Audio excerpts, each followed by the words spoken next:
Benchmark Series dengan judul Strategi Terhindar dari Penolakan Pendaftaran Merek. Benchmark. Baik, kepada Bapak dan Ibu semuanya, langsung saja materi inti yang akan disampaikan oleh Ibu Reni Sunarti SHMH. Waktu dan tempatnya disilahkan. Oke, baik. Assalamualaikum warahmatullahi wabarakatuh. Kita akan mulai untuk webinar Benchmark Series yang ke-52 ini tentang strategi bagaimana terhindar dari penolakan merek ya, karena banyak sekali yang mendaftarkan merek dan banyak juga yang kena tolak begitu ya. Nah, padahal sudah dicek gitu ya, sudah dicek nggak ada yang mirip kok, tiba-tiba dapat surat usulan penolakan atau dapat tolak tetap begitu ya. Nah, ini gimana? Ada juga yang sudah ngecek ya detail secara rinci di database tapi tetap kena tolak juga. Apalagi yang tidak mengecek langsung daftar begitu ya. Nah, itu potensi tolaknya akan jauh lebih besar begitu, karena tidak semua permohonan pendaftaran merek itu pasti diterima ya, tidak semua, karena ada ketentuan yang diatur di dalam Undang-Undang Merek ya, yang sekarang itu 20 tahun 2016 ya. Ada merek yang tidak dapat didaftar dan ada merek yang ditolak, dan itu berlaku terhadap semua pemohon merek yang masuk ke Indonesia ya. Jadi pemohon merek itu tidak hanya dari Indonesia saja, tapi dari luar negeri juga bisa mendaftarkan mereknya di Indonesia. Demikian juga dengan pelaku usaha di Indonesia, dia juga bisa mendaftarkan mereknya di luar negeri. Jadi acuannya adalah undang-undang di negara di mana merek itu didaftar. Namun ada minimum syarat yang harus dipenuhi berdasarkan TRIPS ya, negara-negara anggota WIPO yang sudah disepakati bersama begitu. Nah, ini dia. Apa hal yang harus dihindari agar merek tidak ditolak ya? Pertama, kita akan bahas merek yang tidak dapat didaftar di pasal 20. Pasal 20 ini adalah pasal penolakan absolut, artinya mutlak. Jadi kalau misalnya diusul tolak dengan pasal 20, kemudian kita ngajukan tanggapan, maka dia akan dipastikan ditolak tetap. Masih bisakah dipertahankan? Bisa. Dengan apa? Kita ngajukan banding ya. Banding ke komisi banding merek. Kita punya pengalaman merek klien kita itu ditolak dengan pasal 20 huruf B ya. Pasal 20 huruf B itu adalah merek yang berkaitan dengan jenis barang atau jasa yang kita mohonkan. Kita ngajukan banding dan kita bisa membuktikan bahwa barang yang kita mohonkan itu tidak ada satupun menyebutkan nama merek yang kita mohonkan.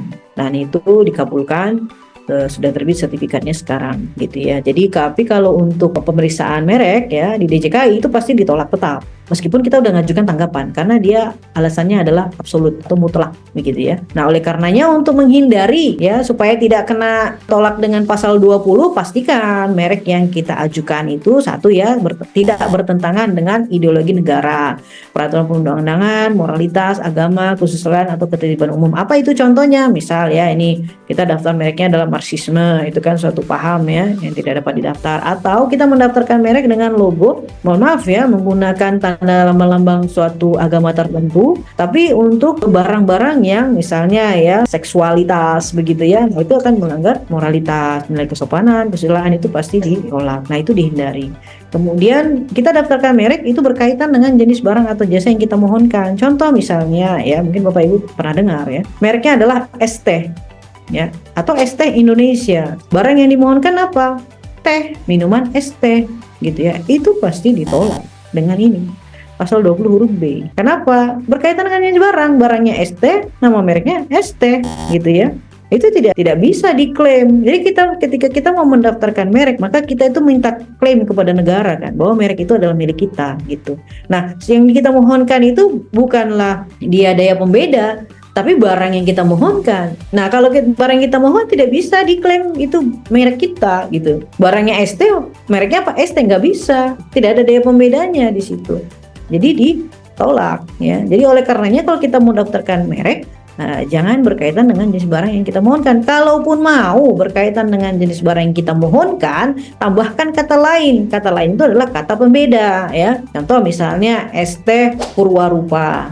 ya. Pembedanya di mana? Purwarupa. Purwarupa itu tidak berkaitan dengan ST, tidak berkaitan dengan jenis barang ST-nya gitu. Kata ST-nya ada menunjukkan bahwa kita menjual ST kan begitu ya. Tapi ada daya pembedanya di mana? Di kata purwarupanya. Boleh di situ karena tidak berkaitan dengan jenis barang. Ada daya pembeda purwarupanya. Nah, ST itu untuk menerangkan saja ya, ST itu bukan merek. Nah, itu harus dihindari ya. Atau dari penulisannya, itu juga banyak penulisan. Misalnya dia ST Purwarupa, tapi yang besar ya, ukuran yang besar itu yang dominan adalah tulisan ST-nya gitu. Purwarupanya itu kecil saja itu ya, nyempil aja kayak gitu ya. Nah, itu juga ditolak juga. Kenapa? Karena nanti yang dilihat adalah unsur dominan dari suatu label merek.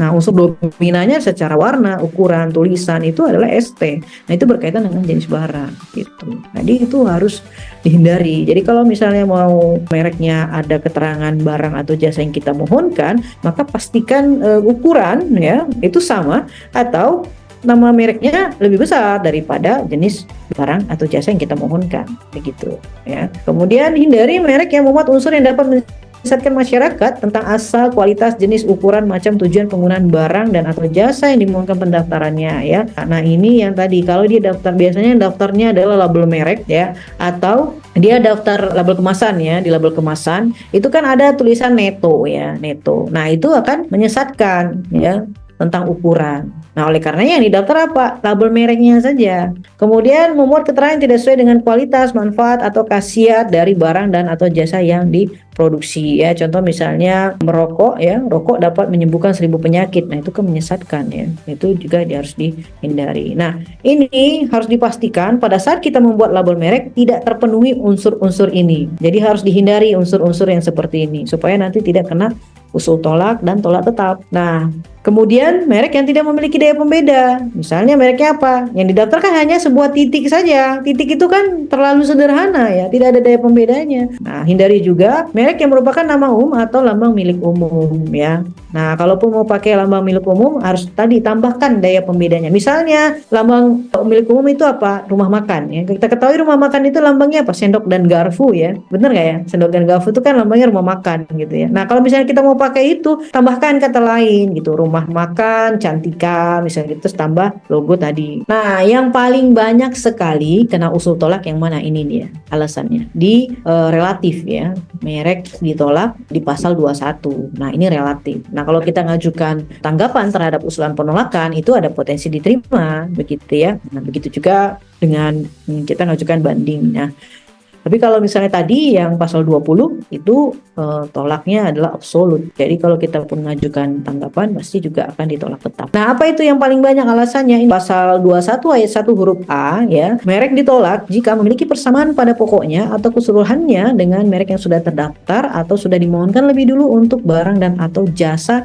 sejenis ya. Jadi di pasal 21 ayat 1 huruf A ini ada dua unsur yang terpenuhi. Apa itu? Barang atau jasanya sejenis dan label mereknya mirip atau memiliki persamaan. Kalau misalnya barang atau jasanya tidak sejenis meskipun dia di dalam satu kelas yang sama, kemudian label mereknya mirip, ditolak apa diterima, Pak? Coba, Pak.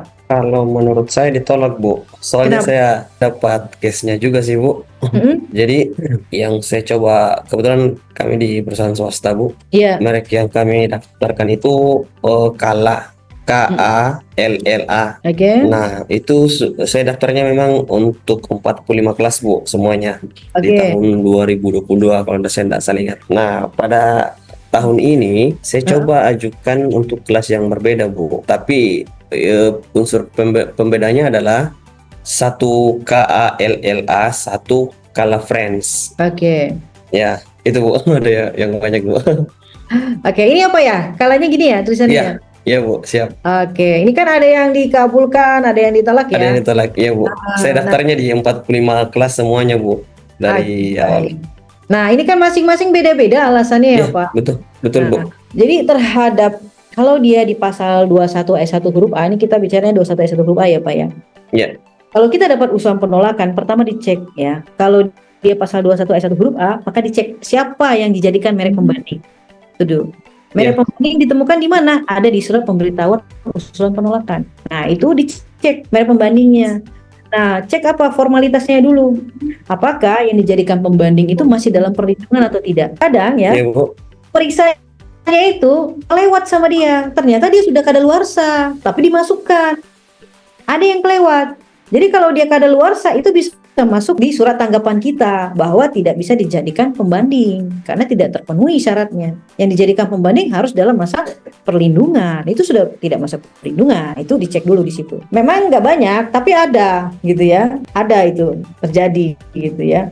Nah, kenapa? Karena pemeriksaan merek di DJKI itu kan ada dua ya Pak, pemeriksaan substantif 1 dan pemeriksaan substantif 2. Bisa saja mereka keliru, kan manusia juga ya. Iya betul Bu. Lewat. Nah, pertama kita harus cek dulu formalitasnya. Apakah yang dijadikan merek pembanding itu terpenuhi nggak? Masih dalam masa perlindungan nggak? Itu satu. Kalau masih dalam perlindungan, baru kita cek jenis barangnya dulu. Jenis barang atau jasanya. Jenis barang yang dilindungi dengan jenis barang yang kita mohonkan itu sejenis atau tidak. Kalau misalnya dia tidak sejenis, tapi label merek kita memiliki persamaan, itu ada potensi kabul Pak. Karena tidak terpenuhi syarat pasal 21 S1 huruf A. Meskipun dia dalam satu kelas, itu belum tentu dia sejenis Pak. Jadi yang dilihat bukan kelas yang sama, tapi dilihat dari barang dan atau jasanya. Nah ini dia yang dikatakan bukti daftar merek. Kalau kami menamakannya sebagai bukti daftar merek. Jadi kalau sudah kita submit, Bapak Ibu dapat seperti ini. Nanti ini ada data-datanya. Kemudian nih di alur proses yang tadi saya sebutkan. Pengalaman kita paling cepat di 7 bulan ya terbit sertifikat, itu tidak ada oposisi, tidak ada usul tolak, tidak ada tolak tetap, baru terbit sertifikat mereknya. Sekarang di 2024 ini agak molor ya di 8 atau di 9 bulan. Kenapa? Karena di dalam DJKI sedang melakukan update sistem akunnya ya, sehingga ada molor sedikit nih di 8 atau di 9 bulan begitu. Nah, bukti daftar tadi menjadi sertifikat merek. Nah, inilah sertifikat merek, bukti kepemilikan Bapak Ibu. Nah, ini yang bisa diperdagangkan selain kita memperdagangkan barang kita sendiri gitu loh. Jadi dapatnya dua kalau kita punya sertifikat merek. Apa itu? Kita dapat memperdagangkan barang kita dengan merek kita. Kita juga bisa dapat ekonomi dari sertifikat merek kita gitu ya. Apa itu? Lisensi misalnya. Mereknya kita lisensikan, kita dapat royalti gitu. Atau kita perdagangkan merek kita perjualbelikan gitu ya. Kita tidak mau pakai lagi, kita jual beli begitu ya. Bisa dengan sertifikat merek ini. Artinya negara memberikan hak atas eksklusif terhadap merek yang kita mohonkan yang ada di sertifikat untuk jenis barang atau jasa yang tercantum di sertifikat saja ya. Jadi kalau misalnya ada yang menggunakan merek kita sama ya, tapi barang atau jasanya tidak ada tercantum di dalam sertifikat kita, tidak sejenis ya, tidak tercantum ataupun tidak sejenis gitu ya, maka kita tidak bisa menuntut ya. Kita tidak ada eksklusifnya terhadap itu. Hak eksklusifnya hanya terhadap label merek dan jenis barang atau jasa yang ada di sertifikat saja. Jadi kalau misalnya mau supaya orang lain tidak boleh menggunakan sama sekali, bagaimana? Ya daftarkan ke semua kelas seperti Pak Faisal ya, daftarkan ke semua kelas ya Pak ya. Ke 45 kelasnya. Jadi tidak boleh ada yang menggunakan sama sekali gitu ya. Iya Bu, siap Bu. Jadi konsekuensinya ya ke biaya ya Pak ya, ke biayanya. Di Indonesia bukti kepemilikan adalah sertifikat merek ya, ditandai dengan nomor IDM. Jadi yang tadinya DID itu untuk barang, atau JID depannya ya, JID itu jasa, itu akan berubah menjadi IDM. IDM itu adalah nomor sertifikat merek. Itu tanda bahwa bukti kepemilikan merek kita dengan nomor sertifikat merek. Perlindungan 10 tahun ya, dan bisa diperpanjang. Hanya merek lah yang bisa diperpanjang. Nah, perpanjangan 6 bulan atau 6 bulan setelah. Dalam transaksi perdagangan ya, itu mereka tidak mencantumkan IDM. Jadi mereka cantumkan yang ini, TM atau R dalam kurung. Jadi kalau misalnya R, itu artinya register. Register artinya merek kita sudah terdaftar dan sudah terbit sertifikat dan dalam masa pengumuman ya. Tapi kalau TM itu artinya trademark, artinya merek kita sudah dimohonkan tapi belum terbit sertifikatnya. Makanya dia tulisnya ada TM, trademark begitu. Nah, di kita tidak menggunakan ini, simbol ini, tapi di Eropa itu pakai simbol ini tandanya. Nah, kita apakah bisa? Boleh saja menggunakan sepanjang kita bisa mempertanggungjawabkannya gitu ya. Kalau sudah ada sertifikatnya boleh menunjukkan R untuk transaksi bisnis ya. Jadi itu simbol bahwa merek kita sudah terdaftar begitu. Tapi kalau di Indonesia itu tidak pakai itu, pakainya IDM nomor sekian-sekian. Ada juga yang pakai mereknya ditulisnya IDM nomor sekian-sekian gitu, ada juga. Tapi nggak banyak ya, banyaknya yang R ataupun TM seperti ini.